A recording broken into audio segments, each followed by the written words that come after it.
Baghdad میں مجھے جاننے والا کوئی نہیں، میری زبان پہ یقین کر، اگر آج میری مدد کر تو میں کل قیامت والے دن نانا محمد سے تجھے اس کا بدلہ لے کے دوں گی۔ اس نے کہا بیوی چل اپنا راستہ لے، خوروں کی جگہ نہیں ہے، اگر کوئی سند ہے تو مجھے دکھاؤ، پھر میں سوچوں گا کہ تیری مدد کیا کرنی ہے۔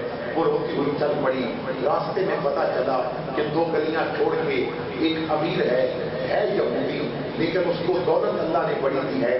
وہ بچیوں کی بھوک سامنے رکھ کے یہودی کے دروازے پہ آئی، اسے ساری بات بتائی، میں مسلمان بھی ہوں اور سید زادی بھی ہوں، آج حالات نے امت محمدی کی ایک سید زادی کو موسیٰ کی امتی کے دروازے پہ لا کے کھڑا کر دیا ہے، میرے ساتھ اس کا عمل کر۔ اس نے اپنی بیوی کو آواز دی اور کہنے لگا کہ یہ مسلمانوں کے نبی کی اولاد سے ہے، اسے عزت سے اندر لے کے جاؤ، اسے بٹھاؤ، نوکر کو بھیجو اس کی بچیوں کو لے کے آئے، ہم 3 دن انہیں اپنا مہمان رکھیں گے اور 3 دنوں کے بعد پھر میں ان کے گھر کا بھی انتظام کروں گا، ان کے کھانے کا بھی انتظام کر دوں گا۔ سید زادیاں آ گئیں، رات پڑ گئی، لوگ سو گئے، وہ امیر مسلمان بھی سو گیا، اس نے خواب دیکھی کہ قیامت قائم ہو گئی ہے۔ امام زادی لکھتے ہیں کہ اس نے دیکھا کہ مسلمان جنت کی طرف جا رہے ہیں، وہ بھی پیچھے پیچھے جا رہا تھا، حضور جنت کے دروازے پہ کھڑے ہو کے غلاموں کو اہلاً و سہلاً مرحبا کہہ رہے تھے، ان کو مبارک دے کے جنت میں داخل فرما رہے تھے۔ جب اس امیر کی باری آئی تو کملی والے نے ہاتھ آگے کر کے روک کے فرمایا تم کون ہو؟ اس نے کہا آقا میں آپ کا امتی ہوں، جنت میں جانا چاہتا ہوں۔ فرمایا تیرے پاس کوئی امتی ہونے کا سرٹیفکیٹ ہے؟ اس نے رو کے کہا آقا آج تو قیامت کا دن ہے، آج تو ماں باپ بھی اولاد کو پہچاننے سے انکاری ہیں، آج تو بھائی بھی اپنے بھائیوں کو نہیں پہچان رہا، کوئی دوست بھی واقف نہیں بن رہا، میں کسے گواہ کے طور پہ پیش کروں؟ مجھ سے کلمہ سن لیجیے۔ حضور کی آنکھوں میں سرخی آ گئی، فرمایا کل میری بیٹی تیرے دروازے پہ واسطے ڈالتی رہی اور تو نے اس کے ساتھ تعاون نہ کیا، اس کی خدمت نہ کی، چلا جا، جب تک سرٹیفکیٹ نہیں دکھائے گا میں تجھے جنت نہیں جانے دوں گا۔ وہ جب یہ خواب دیکھی تو آنکھ کھل گئی، چیخے مار رہا ہے بستر پہ۔ بیوی نے کہا کیا ہوا؟ کہنے لگا میں لٹ گیا، میری دولت کے نشے نے مجھے برباد کر دیا۔ سید زادی کا واقعہ بتایا، پھر خواب کی بات بتائی۔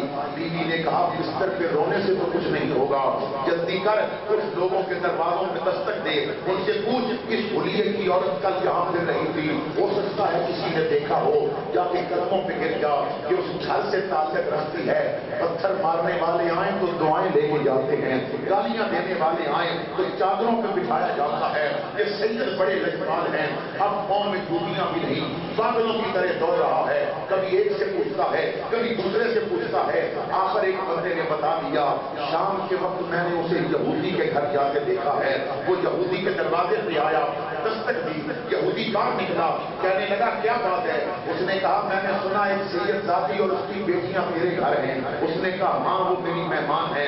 اس نے کہا جلدی کرو انہیں باہر نکالو، میں انہیں اپنے گھر لے جانے کے لیے آیا ہوں، وہ مسلمان اور مسلمانوں کے نبی کی اولاد ہے، تیرا ان سے کیا تعلق؟ تو ایک یہودی ہے۔ جب اس نے کہا نا تو یہودی، امام صاحب لکھتے ہیں اس نے ٹماٹر منہ پہ مار کے کہا خبردار دوبارہ یہودی نہ کہنا، جس نبی نے خواب میں تجھے جنت نہیں جانے دیا مجھے کلمہ پڑھا کے جنت میں ساتھ لے کے گئے۔ تو یہ مقام ملتا ہے ان لوگوں کو جو حضور کی یاد سے محبت کرتے ہیں۔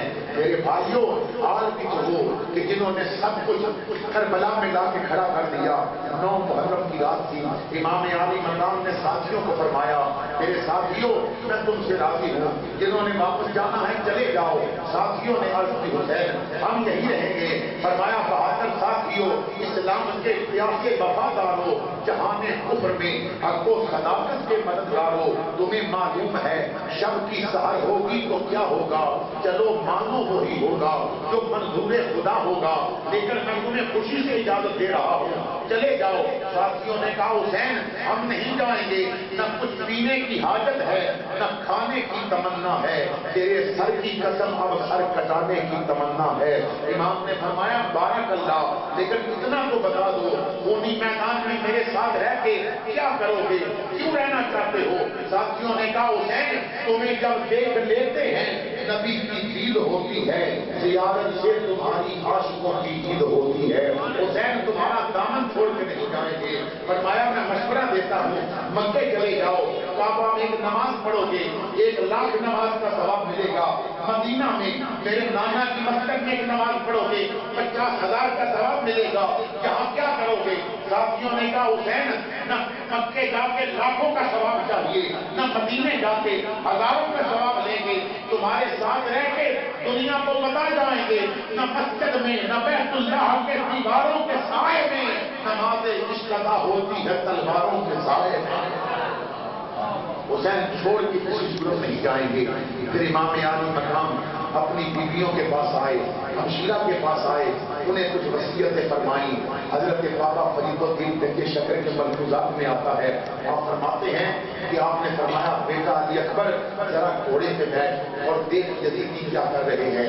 شہزادہ گھوڑے پہ بیٹھا، میدان کربلا کا چکر لگایا، یزیدی سو رہے تھے، چند پہرے دار میرے فراق پہ جا رہے تھے تو واپس آنے لگے تو دیکھا میدان کربلا میں ایک برقع پوش خاتون اپنے ہاتھوں سے کنکر اٹھا کے اور کانٹے اٹھا کے اپنے دامن میں ڈال رہی تھی، میدان کو صاف کر رہی تھی، آواز دی اماں آپ کون ہو؟ جواب نہیں آیا، واپس آ گئے، عرض کیا ابو یزیدی تو سو رہے ہیں، پر ایک عجیب منظر دیکھا ہے، ایک عورت کربلا سے کنکر اور کانٹے اٹھا کے دامن میں ڈال رہی تھی۔ فرمایا بیٹا تم جانتے ہو وہ کون ہو؟ بابا میں نہیں جانتا۔ فرمایا بیٹا پھر بھی بتاؤ۔ عرض کی ابا کربلا کی ہوگی، قریب کسی بستی کی ہوگی۔ فرمایا بیٹا مجھے اپنے نانا کی زلفوں کی قسم وہ کربلا کی نہیں، قریب کسی بستی کی نہیں۔ بابا پھر کون؟ فرمایا اکبر میری ماں اور تیری دادی فاطمہ الزہرا ہے جو اپنے ہاتھوں سے کربلا صاف کر رہی ہے، صبح میرے بچوں نے گرنا ہے، کوئی کانٹا ان کے جسم میں نہ لگ جائے، کوئی کنکر ان کے جسم کو زخمی نہ کرے، اس لیے وہ آج میدان کربلا کو صاف کر رہی ہیں۔ پھر 10 محرم کا دن جب آیا، امام عالی مقام نے اپنے ساتھیوں کو میدان کربلا میں صف میں کھڑا کر دیا۔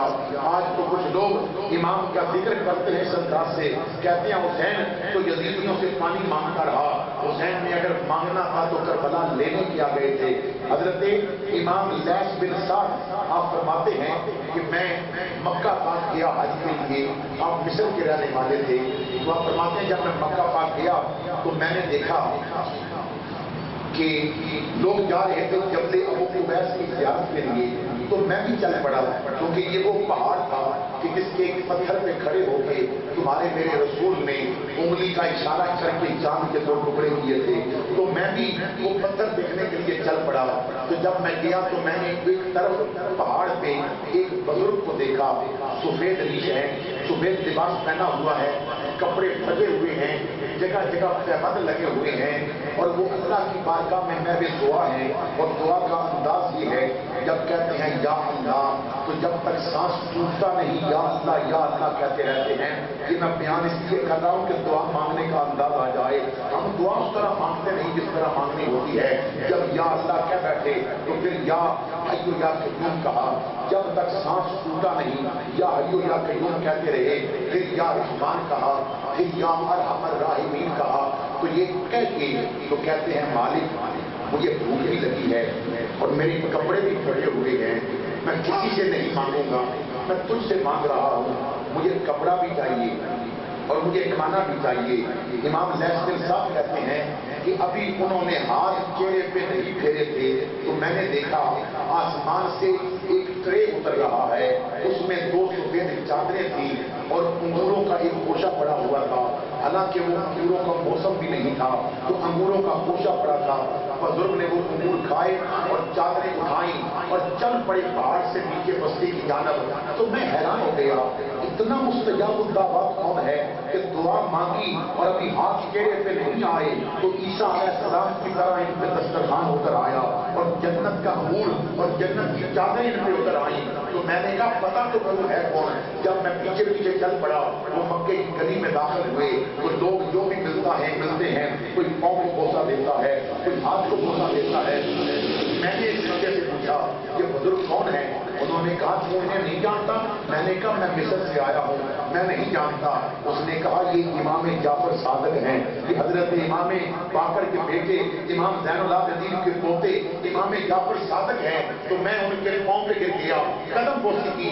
بات کرنے کا مقصد یہ تھا جعفر صادق جب سے ابو قبیس پہ بیٹھ کے رب سے کپڑا اور کھانا مانگے تو دعا مانگ کے ہاتھ چہرے پہ نہ پھرے تو جنت سے کھانا بھی آ جائے, جنت سے کپڑے بھی آ جائیں. حسین صرف کربلا میں ایسے دیکھتا تو کوثر کربلا میں آ جاتی, لیکن وہ پرچے دینے گیا تھا, مانگنے نہیں گیا تھا.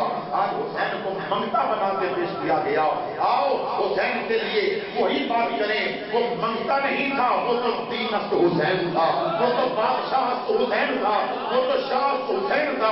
حسین وہ تھا کہ جس نے کربلا میں کھڑے ہو کے کہا تھا لوگوں میں منگتا نہیں, تقسیم ہوئی دولت دی گھر سے ہمارے, شاہوں کو ملا تاکہ نہیں گھر سے ہمارے, کرتا رہا جبریل امین گھر سے ہمارے, ہے چند قدم عرش برین گھر سے ہمارے, محمد کے نواسے ہیں وطن دور ہمارا, آدم سے جو پہلے تھا وہ تھا نور ہمارا, چہروں سے عیاں ہے ہمارے اس نے عدل کی تنویر, ہم ہاتھ اٹھا دیں تو بدل جاتی ہے تقدیر. یہ عظمت و شان ہے امام عالی مقام امام حسین کی. وہ کربلا میں پانی مانگنے نہیں گئے تھے. اللہ تعالیٰ مقام حسین سمجھ کے اس پہ عمل کرنے کی توفیق عطا فرمائے. میں پھر وہی بات کروں گا کہ کبھی تے بڑھ کے حسینی دس جا کہ شر نہ جاوے تھے میں تو پڑھ نہیں, حسینی بن جائیے. اگر آپ حسینی بن جائیں, آپ میں جوش حسینی آئے تو پھر میں پھر وہی بات آپ کے سامنے دہراتا ہوں. کچھ لوگ ابھی آئے ہیں انہیں بھی پتا چل جائے, آپ حسینی بن جائیں. یہ حکومتیں آپ کا کچھ نہیں بگاڑ سکتی.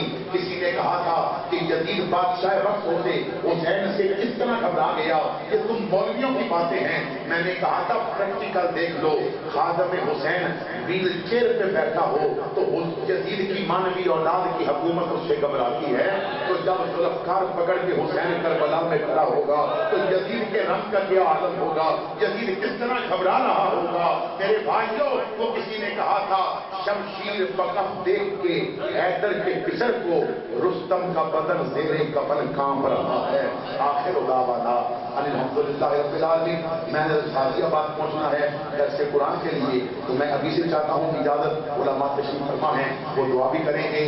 میں پھر یہ بات کروں گا کہ ہمیں پھر پیر لطیف سلطان جیسے ایسے باغیرت پیروں کی ضرورت ہے کہ جو موقع آنے پہ اپنی خانقاہوں میں چھپ کے نہ بیٹھیں بلکہ ٹی چوک میں بیٹھ کے رسم شبیری ادا کرنے کے عادی ہوں.